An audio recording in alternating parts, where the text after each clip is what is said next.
시간은 하나님의 말씀 봉독하는 시간입니다. 하나님의 말씀은 요한복음 1장 3절에서 5절 말씀입니다.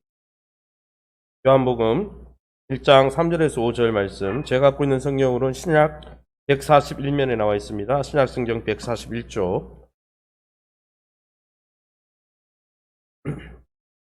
요한복음 1장 3절에서 5절, 저와 여러분이 한 절씩 교독하고 마지막 절은 합독하겠습니다.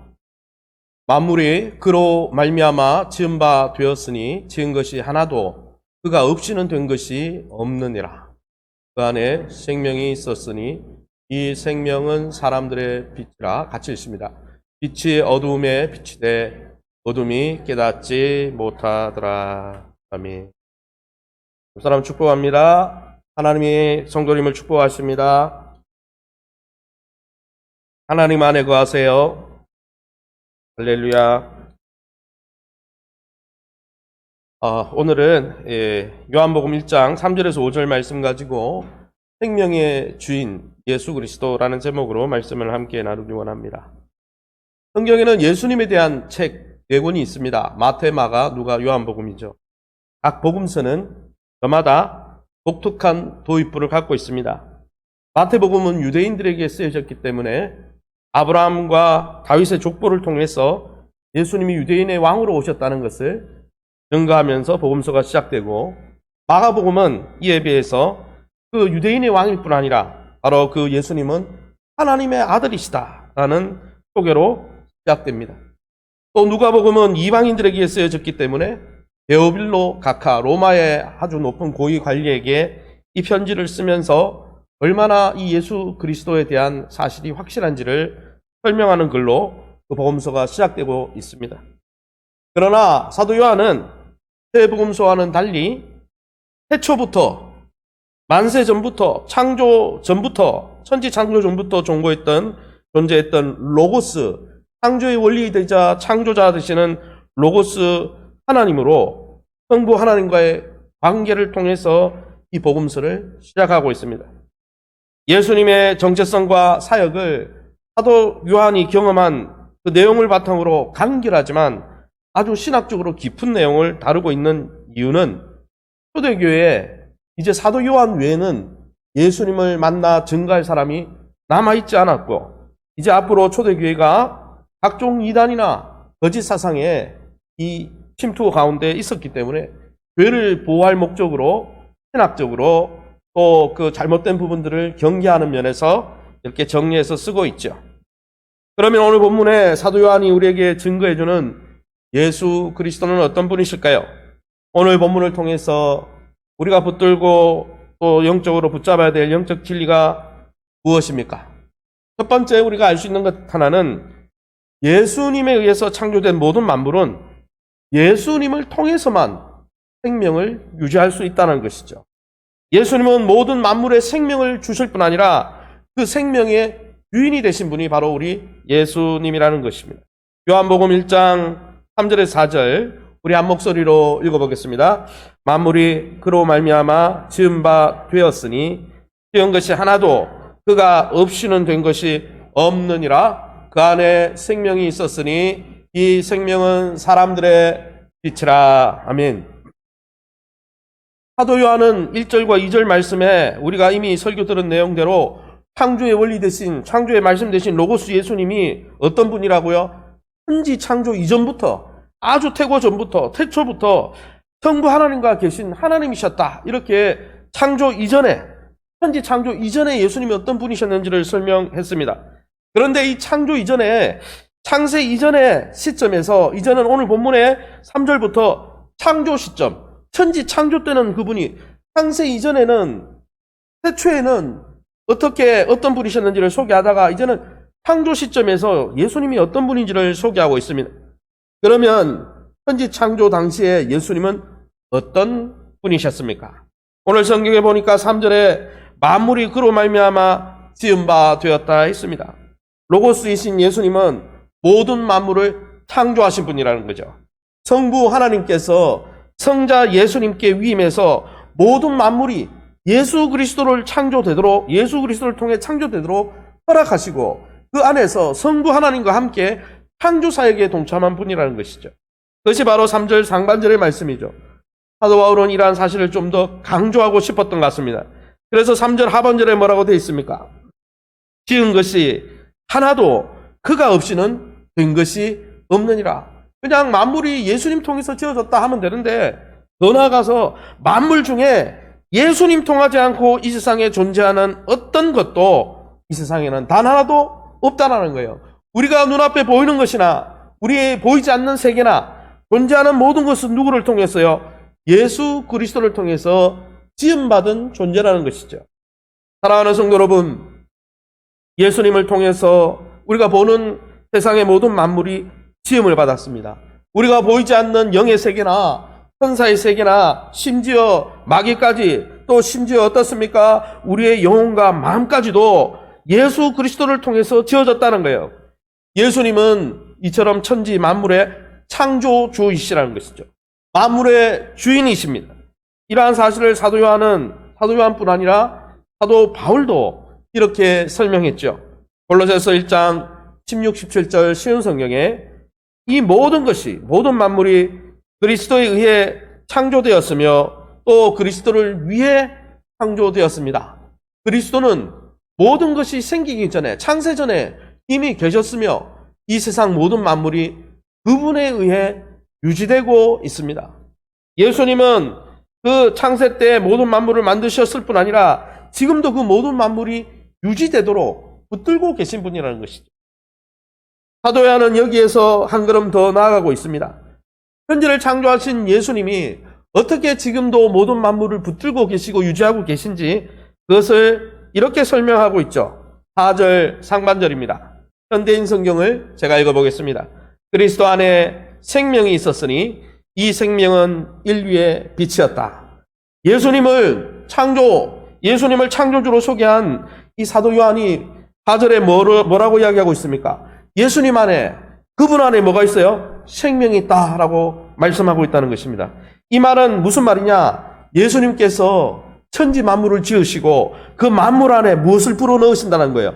생명을 허락하신다는 것입니다. 할렐루야!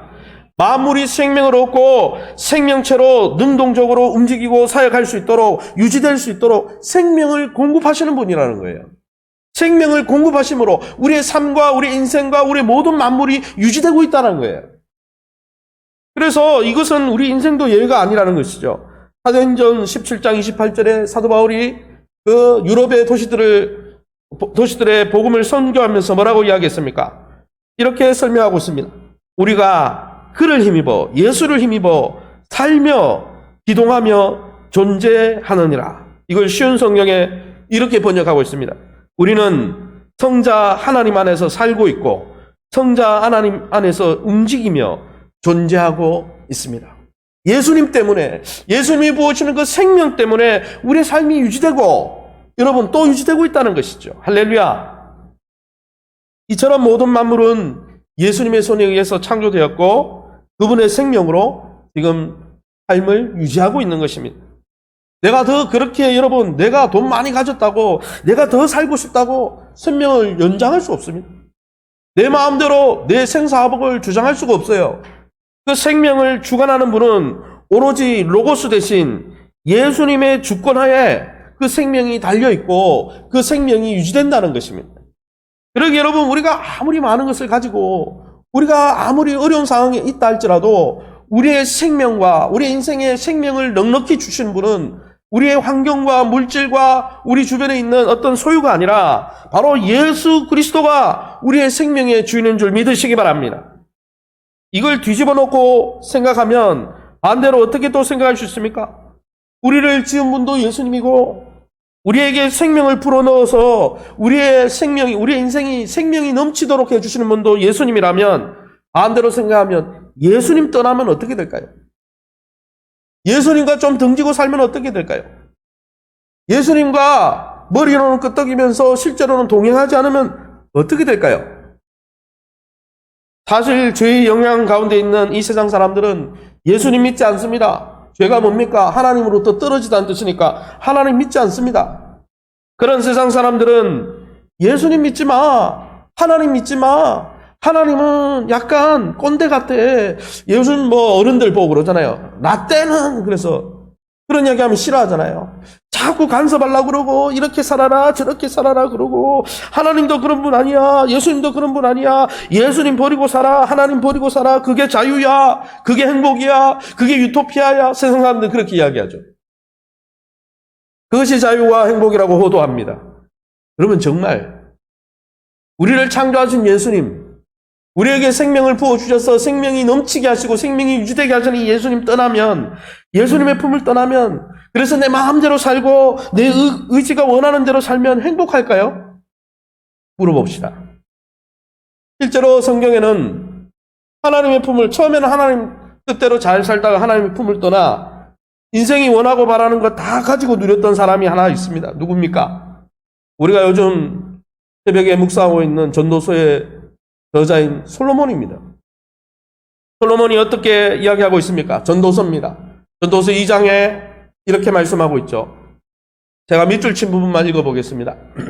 또 내가 어떻게 하여야 천하의 인생들이 그들의 인생을 살아가는 동안 어떤 것이 선한 일인지, 선한 것은 착하다는 뜻이 아닙니다. 좋은 일인지, 어떤 게 행복한 일인지 알아볼 때까지 내 어리석음을 꼭 잡아둘까 하여 어떻게 했다는 거예요? 나의 사업을 크게 하였노라. 제가 생각했지만은 어떤 게 진짜 행복인지 자기가 갖고 있는 것으로 다 해봤다는 거예요. 결혼도 1000번 해보고 또 물질도 막 써보고 지혜를 탐구해보기도 하고 세상에 할 수 있는 것, 사람들이 하고 싶어하는 모든 걸 해봤다는 거예요. 그래서 10절에 뭐라고 됐습니까? 무엇이든지 내 눈이 원하는 것을 내가 금하지 아니하였으며 무엇이든지 내 마음이 즐거워하는 것, 마음이 원하는 것은 막지 않고 다 했다는 거예요. 그게 죄든지 아니든지. 그리고 결론은 어떻게 내립니까? 행복했다, 자유로웠다 이야기합니까? 11절에 그 후에 내가 생각해 본즉 내 손으로 한 모든 일과 내가 수고한 모든 것이 다 헛되어 바람을 잡는 것이며 해 아래서 무익한 것이로다. 정말 인생이 어떻게 하면 행복할까?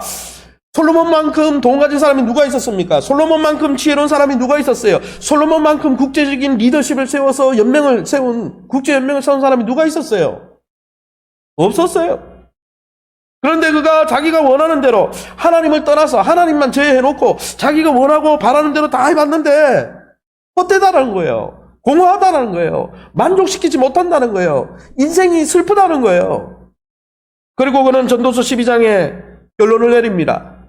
같이 읽어보겠습니다. 한 목소리를 읽어봅니다. 같이 12장을 읽겠습니다. 너는 청년의 때 너의 창조주를 기억하라. 곧 공고한 날이 이르기 전에 나는 아무 낙이 없다고 할 해들이 가깝기 전에. 무슨 말입니까? 이제 내 육신이 공고해서 죽기 전에, 이제 생명의 끝이 오기 전에, 젊을 때, 힘이 있을 때 어떻게 하라는 거예요?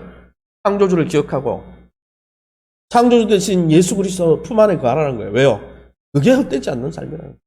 내가 경험해 보니까, 솔로몬은 경험주의였죠. 실제로 살아보니까 헛되다는 거예요. 왜요? 바로 예수 그리스도 창조되신 예수님 안에 있을 때만이 왜 우리의 인생의 목적이 무엇이고 우리의 인생의 가치가 무엇인지 발견할 수 있기 때문이에요. 누가 만들었어요? 예수님이 만들었기 때문에, 예수님만 우리의 존재 가치를 알고 있기 때문입니다. 여러분, 우리에게 생명을 불어넣으시는 분이 예수님이기 때문에 예수 안에 있을 때 생명이 콸콸콸 넘치는, 생명이 풍성이 넘치는, 그래서 예수님 뭐라 그랬습니까? 내가 온 것은 양으로 생명을 얻게 하는데 더 넘치게 하기 위해서 왔다는 거예요. 할렐루야. 예수 안에 생명이 있습니다. 예수 안에 풍성한 삶이 있습니다.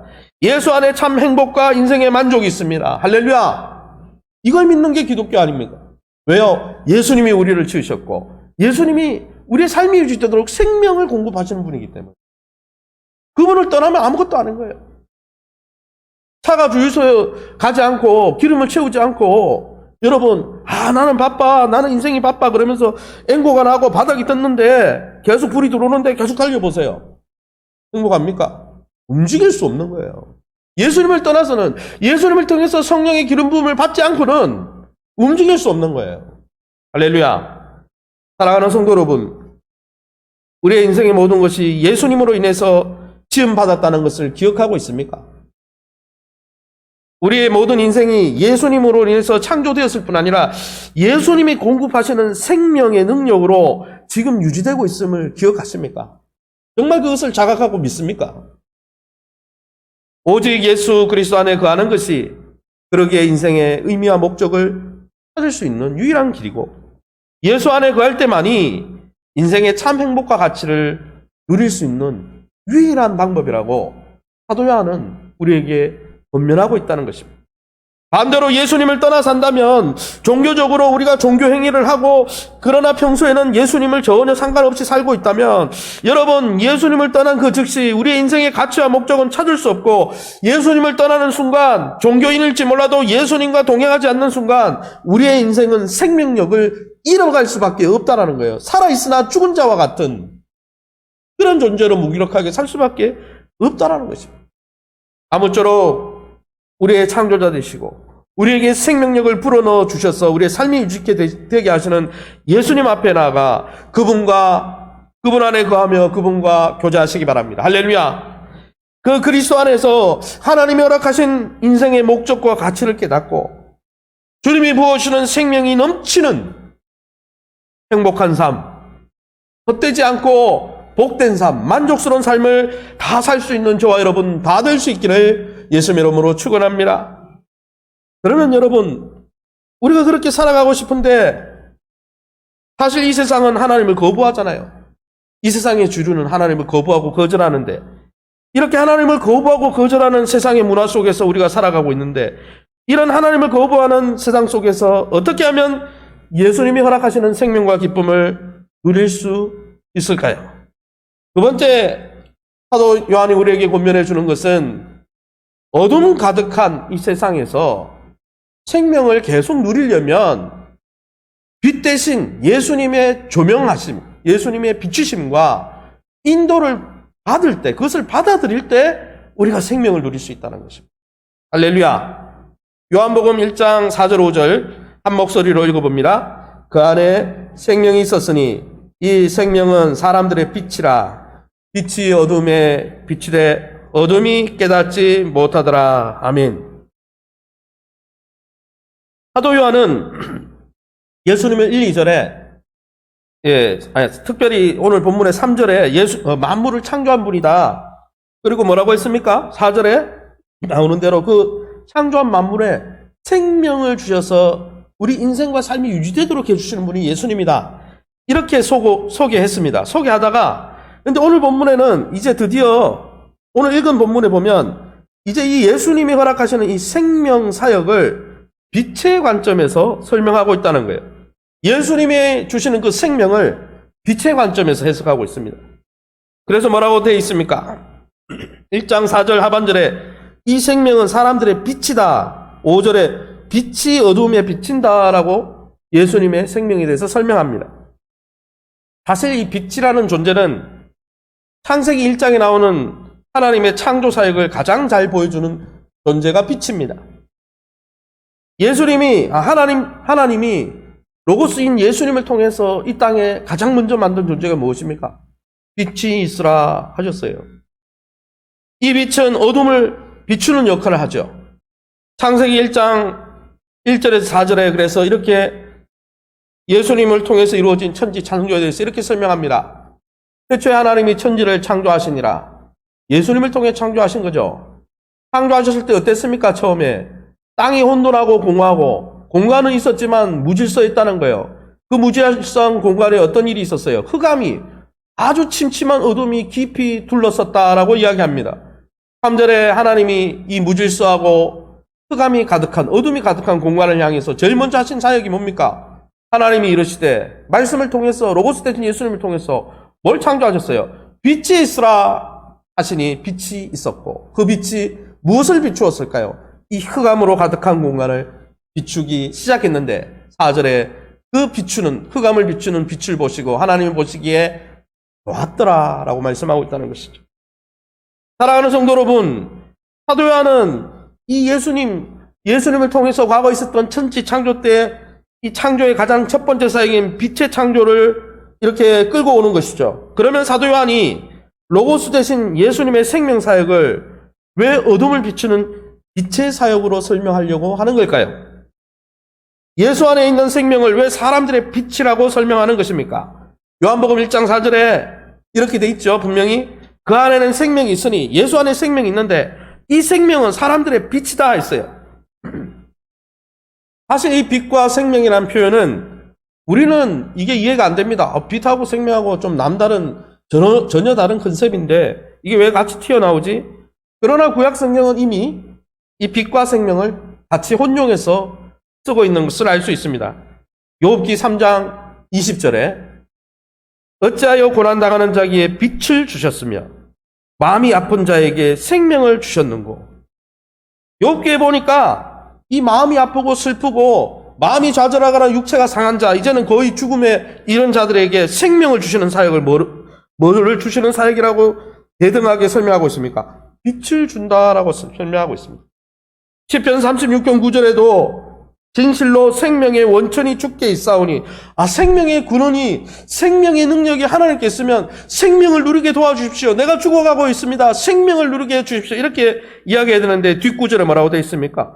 주의 빛 안에서, 생명의 빛 안에서 우리가 빛을 보리다. 생명을 누리는 것을 빛을 본다. 이렇게 설명하고 있다는 거예요. 그래서 성경은 이 세트 메뉴로 생명을 누린다는 것을 뭐로 묘사하는 거예요? 빛을 본다라고 설명한다는 거예요. 구약 성경은 그렇게 쓰고 있다는 거예요. 그러니까 생명이 꼴 빛이에요. 그런데 이것은 목사님, 생명이 빛입니까? 직설적으로 그렇진 않은 것 같은데, 그런데 이 논리적으로 생각해 봐도 이거는 빛과 생명은 연관성이 많아요. 생각해 보세요. 천지 창조 때 캄캄한 어두운 공간에 하나님께서 예수님을 통해 빛이 있으라 그러고 빛을 만드시고, 위에 보면 생명체들을 그 빛을 통해 유지케 하십니다. 여러분, 햇빛이 없고 이 불이 없고 빛이 없으면 생명체가 유지가 될 수 있습니까? 꽃을 피울 수 있습니까? 열매를 맺을 수 있습니까? 번식할 수 있습니까? 빛이 없으면요, 만약에 이 태양빛이 아예 차단돼서 안 들어온다, 생명체는 다 죽는 거예요. 빛은 곧 생명입니다. 게다가 이걸 뒤집어 놓고 생각해 보면 또 이해가 돼요. 여러분, 생명을 가진 자만이 빛을 볼 수 있죠. 생명이 없는 죽은 자, 땅에 묻힌 자가 어떻게 빛을 봅니까? 그래서 여러분, 빛은 생명을 가진 자의 것이고, 어둠은요, 죽은 자들의 것이죠. 성경은 그것을 계속 반복하고 있습니다. 즉, 빛은 생명을 암시하고 생명 또한 빛을 암시하는 것입니다. 게다가 이런 성경의 표현법들을 생각할 때 생명이 사람들의 빛이다라고 묘사한 성경 오늘 본문에 몇 절입니까? 4절 하반절에 이 생명은 사람들의 빛이다라는 것은 이건 중의적인, 이중적인 표현입니다. 어떤 이중적인 표현이냐? 천지 창조 때 로고스이신 예수님을 통해 하나님이 빛을 만드셨죠. 빛을 만드시고 어떻게 했습니까? 그 캄캄한 어둠을 비추셨습니다. 비추시고 어떻게 했었습니까? 생명체들이 생명이 유지되도록 빛을 통해 허락하셨습니다. 그와 같이 이제 구원사역에 있어서도, 구원사역을 성경은 재창조사역, 새 창조사역이라고 하는데, 이런 영적인 창조사역에 있어도 로고스 예수님만이 죄와 어둠, 그 흑암 속에 죽어가는, 영적으로 죽어있는 우리에게 빛을 비추시고 생명을 주실 수 있다는 거예요. 우리의 눈앞에 보이는 물리적인, 과학적인 세계에서도 빛을 통해 생명을 유지하게 하시지만, 영적인 세계, 흑암의 세계, 죄의 권세의 세계에 있는 자들에게도 예수님만이 영적인 세계에서도 빛을 비추시고 생명을 주신다는 거예요. 목사님, 그것은 목사님 해석 아닙니까? 아니죠. 사도 바울이 그래서 이렇게 표현했잖아요. 에베소서 5장 14절에 같이 한번 읽어보겠습니다. 같이 읽습니다. 무엇이든지 드러나게 하는 것은 빛이기 때문이다. 그러므로 말씀하시기를, 다른 자여 깨어서 죽은 자들로부터 일어나라. 주께서 너를 비추실 것이다 라고 하였다. 아멘. 이 본문은 14절에 보면 무엇이든지 드러나게 하는, 뭘 드러나게 해요? 죄를 드러나게 하는 것이 빛이라고 5장 13절에 죄의 항목들을 이야기하다가 죄를 드러나게 하는 게 빛이다. 그 빛이 누군데? 예수 그리스도다. 예수 그리스도께서 영적으로 죄 가운데 있는 죽은 자들에게 빛이실 텐데, 그 빛을 받아들이고 일어나면 부활 생명을 얻고 영적으로 살아난다. 육적으로 빛을 비추게 하시고 빛이 있으라 하심으로 어둠 가운데 만물의 생명을 공급하신 하나님께서, 성자 하나님께서 영적으로도 죽어있는 영혼들에게 비치사 그들에게 생명을 주신다는 거예요. 할렐루야. 그것이 사실이죠. 그래서 여러분, 영적으로 우리가 생동감 있게 살기 위해서도, 우리의 마음이 병들지 않고 생동감 있게 살기 위해서도 빛 대신 예수님 앞으로 나가야 되는 거예요. 할렐루야. 그런데 사도 요한은 이 예수님의 구원사역, 특별히 빛의 사역을 이야기하면서 좀 이상한 이야기를 했습니다. 5절 말씀이에요. 다시 한번 읽어봅니다. 요한복음 1장 5절입니다. 같이 읽습니다. 빛이 어둠에 비추되 어둠이 깨닫지 못하더라. 좀 이상한 표현 아닙니까? 자연적으로, 문자적으로 해석하면 빛이 어둠에 비치면 어둠은 어떻게 됩니까? 사라져야죠. 그런데 뭐라고 돼 있어요?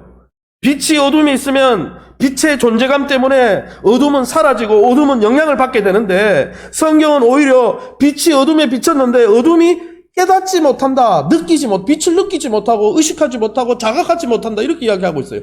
그런 빛이 어디 있어요? 빛은 무조건 비추면, 이 어두운 본당에 여러분이 다 집에 가시고 밤 12시에 제가 여기 캄캄한데 기도하러 왔다가 불을 딱 켜면요, 어둠은 다 사라지는 거예요. 그건 저 LED 등도 마찬가지고 자연의 햇빛도 마찬가지고 영적인 빛이신 로고스 예수님의 빛도 마찬가지인 겁니다. 그럼 목사님, 이거 도대체 어떻게 된 겁니까? 그래서 이 빛과 어둠은 이 단순히 문자로 자연과학적으로 태양을 이야기한다, 그렇게 해석은 안 돼요. 이 빛과 어둠은 영적으로 해석해야 되는 거예요. 빛이 뭡니까? 하나님이 통치하는 하나님의 나라를 가리킵니다. 할렐루야. 하나님의 영향을 받는 영역을 가리킵니다. 할렐루야. 그럼 어둠은 뭡니까? 하나님의 통치를 거부하는 이 세상을 가리킵니다. 목사님, 빛이 어둠에 비쳤다는 건요, 하나님의 나라의 빛 대신 로고스 예수님이 자신의 인생을, 자신의 생명을 어두운 빛 가운데 비쳤다는 거예요. 무슨 말이에요? 자기를 거부하고 거절하는 이 세상 가운데 성육신하시고 내려오셨다는 거예요. 할렐루야. 물론 로고스 예수님을 거부하는 세상이니까 예수님을 거부했겠죠. 그리고 거부하다 어떻게 했습니까? 예수님을 십자가에 죽여버리잖아요. 그렇지만 세상이 지금도 예수 생명, 예수 천당, 또 예수님만이 인생의 참 행복의 시작입니다. 행복의 시작은 예수 그리스도입니다. 이렇게 이야기하면요, 세상은 지금도 거부하고 귀를 막고 거짓말하지 말라 그러고 그렇게 이야기하죠. 그러나 여러분, 하나님을 거부하고 거절하는 이 세상도 예수님의 생명의 빛을 막아설 수 없다라는 거예요. 할렐루야. 목사님, 막아설 수 없다니요, 어둠이 깨닫지 못하더라 그랬는데 막아선 것 같은데요. 이 깨닫지 못하더라는 그래서 단어를 제가 이게 좀 이상하다, 빛이 비추면 어둠은 사라져야 되는데 왜 깨닫지 못한다 했을까?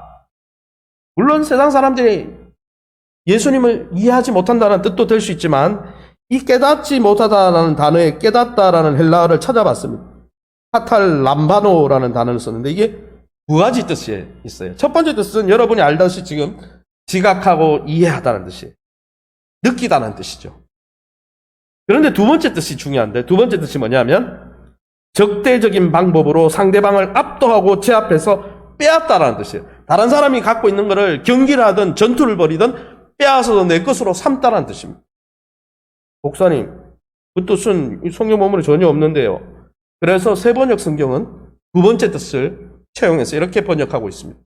세번역 성경을 우리 같이 읽어보겠습니다. 그 빛이 어둠 속에서 비치니 어둠이 그 빛을 이기지, 압도하지 못하였다. 현대어 성경은요, 그분의 생명은 어둠 속에서 비추는 빛이시며 어둠이 결코 그 빛을 끌 수가 없다, 압도할 수가 없다. 그러니까 이 깨닫지라는 단어는 어둠이 빛을 깨닫지 못한다는 말인데, 깨닫다는 단어가 압도하다, 제압하다는 뜻인데, 어둠이 빛 대신 예수님을 제압할 수 없었다라는 거예요.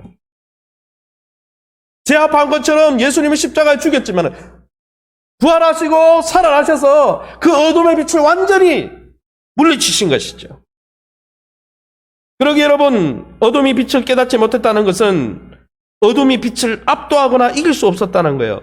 하나님으로부터 분리되어서 천상천하 유아독전, 나는 내가 하나님이야 이렇게 외치는 세상이 결코 진짜 빛 대신 예수님을 이길 수가 없다라는 거예요. 그런 문화가 예수님을 이길 수가 없다라는 것입니다. 죄악의 어둠으로 점철된 이 어두운 세상이 로고스 대신 빛 대신 예수님의 주권과 능력과 생명을 결코 막아설 수가 없다라는 것입니다. 우리의 죄악의 역사, 우리 안에 있는 죄와 또 이 죄악의 역사도 만물에 대한 예수님의 통치와 생명과 그 빛 대심을 제한할 수가 없다라는 거예요. 아무리 사단이 우리에게 시험하고 유혹해도 예수님 자체를, 예수님의 능력과 생명과 부활을 막아설 수가 없다라는 것입니다. 여기에 성도의 소망이 있고 여기에 교회의 소망이 있는 것입니다. 근데 목사님, 이게 사실이라면 내 삶에서 생명을 누려야 되잖아요. 근데 왜 나는 생명을 못 누리고 날마다 넘어질까요? 그래서 여러분, 우리가 기억해야 될 게 하나 있다는 거예요. 출애굽한 이스라엘 백성들을 기억해야 한다는 것이죠. 우리가 죄로 물들어서 하나님의 통치를 강하게 거부하는 문화를 만들어내는 이 땅에서 하나님이 허락하시는 놀라운 생명력을 누리려면 출애굽한 이스라엘 백성의 사례를 잘 생각해 봐야 된다. 여러분, 출애굽한 이스라엘 백성들이 풀려나서 바로 약속의 땅에 들어갔습니까? 아니에요.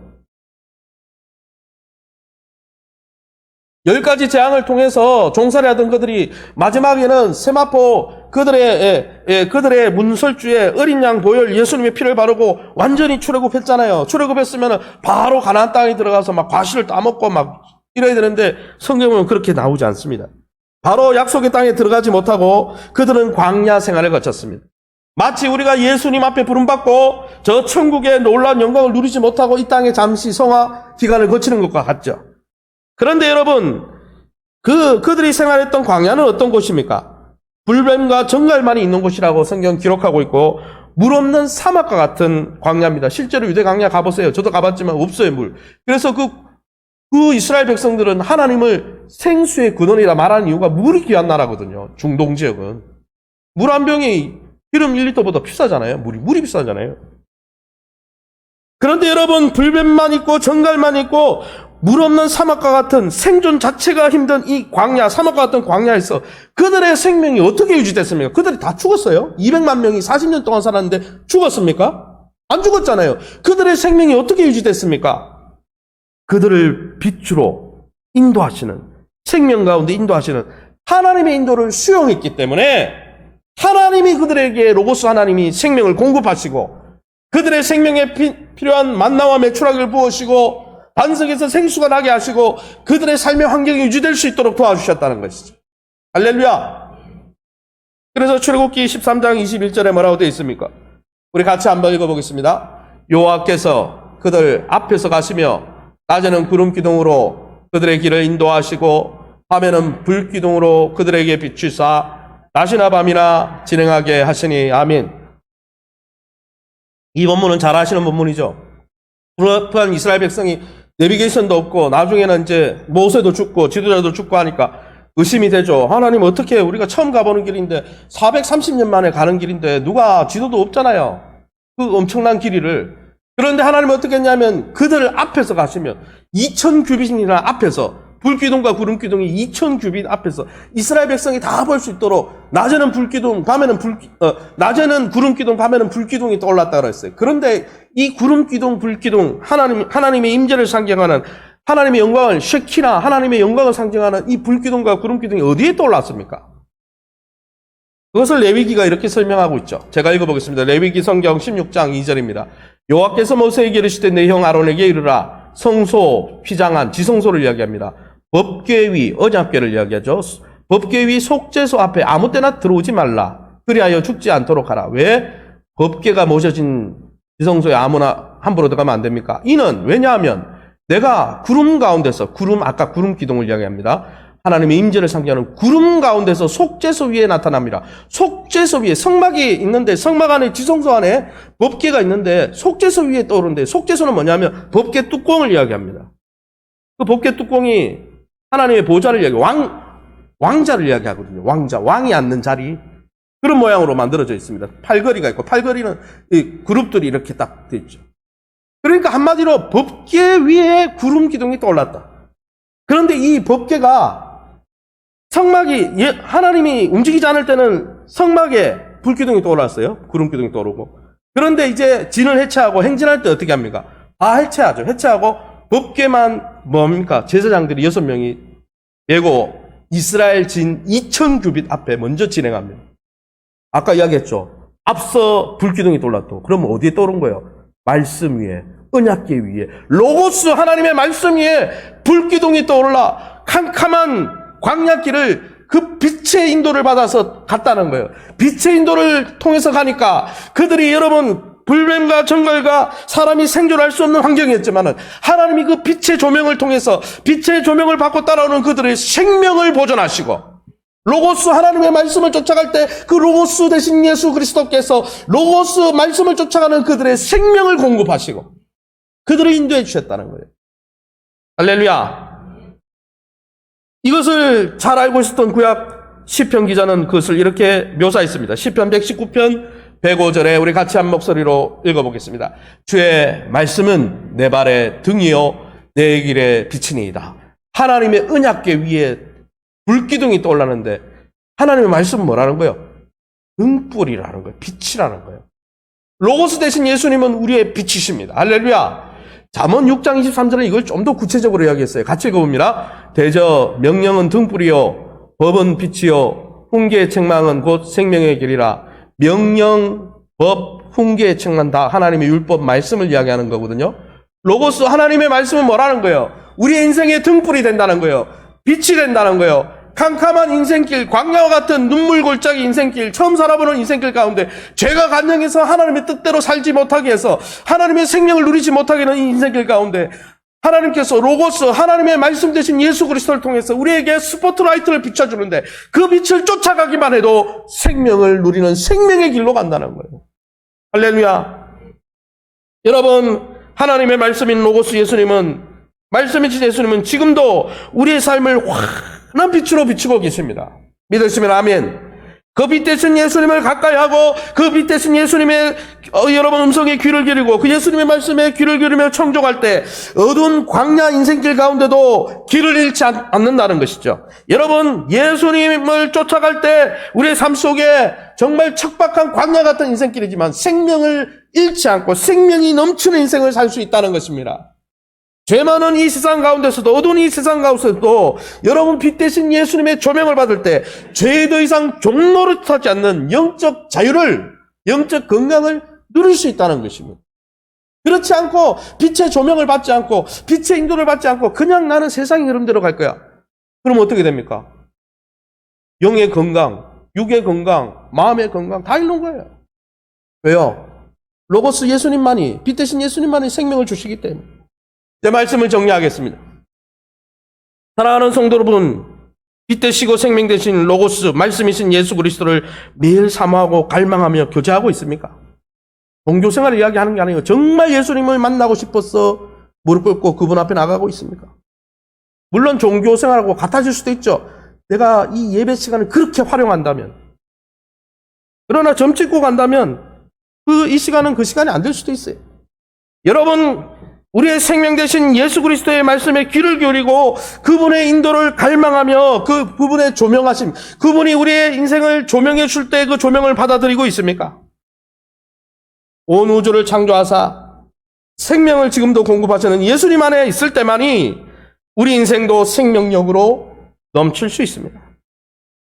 죄 많은 이 세상 가운데 풍성한 생명을 누리고 참 행복을 경험하는 것도 빛 대신 예수님의 인도를 받을 때만이, 그분과 동행할 때만이 가능한 것입니다.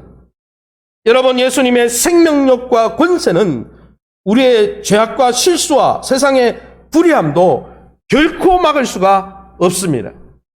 아무쪼록 만물을 창조하시고 생명을 부으사 우리의 존재를 유지케 하시는 예수 그리스도를 쫓아가시기 바랍니다. 죄악의 어둠에서 건져내어 하나님의 자녀로 세우시고 더 이상 종으로 타지 않도록 우리를 도와주시는 예수 그리스도를 날마다 갈망하시기 바랍니다. 영적 승리가 거기에 있기 때문입니다. 여러분, 예수 안에 거하며 생명의 주인 되신 예수님의 음성에 귀를 기울여 순종함으로 매일매일 생명이 콸콸 넘치는 생명이 풍성한 복된 저와 여러분 다 될 수 있기를 예수 이름으로 축원합니다. 제가 한번 기도하겠습니다. 하나님 아버지 네 감사합니다. 우리를 창조해 주신 것도 감사한데 우리의 생명이 유지되도록 오늘도 우리 육체의 생명, 영의 생명을 유지할 수 있도록 생명을 공급해 주셔서 감사합니다. 주님을 떠나서는 우리의 인생의 의미도 목적도 가치도 찾을 수 없음을 솔로몬의 삶을 통해 깨닫게 도와주시고 정말 우리가 주님 안에 거함으로 우리의 인생의 참 의미와 만족을 추구해갈 수 있도록 인도해 주옵소서. 감사 없는 것은 우리 안에 있는 죄악의 역사나 사단의 역사도 빛 대신 예수님의 통치력을 제한할 수 없고 압도할 수 없고 그 앞에 결국은 승복할 수밖에 없다는 놀라운 사실을 깨달아 알게 하시니 감사합니다. 이제 눈앞에 있는 작은 시험과 유혹에 걸려 넘어지지 아니하고 우리의 삶을 언약의 말씀을 통해 조명하시고 비추실 주님을 그 빛 대신 조명 아래 날마다 우리의 삶을 주님의 인도 가운데 내맡기며 순복함으로 하나님이 순종하는 자에게 주시는 생명 넘치는 삶을 살 수 있도록 축복해 주옵소서. 하나님, 우리의 영이 잘 되는 것처럼 우리의 육도 강건해지는 역사가 있을 수 있도록 축복해 주시옵소서. 이 손을 놓치지 아니하고 천국에 이르는 그 순간까지 좁은 길을 달려갈 수 있도록 인도해 주시옵소서. 모든 영광 하나님께 돌려드리며 예수 이름으로 축복 기도합니다. 아멘.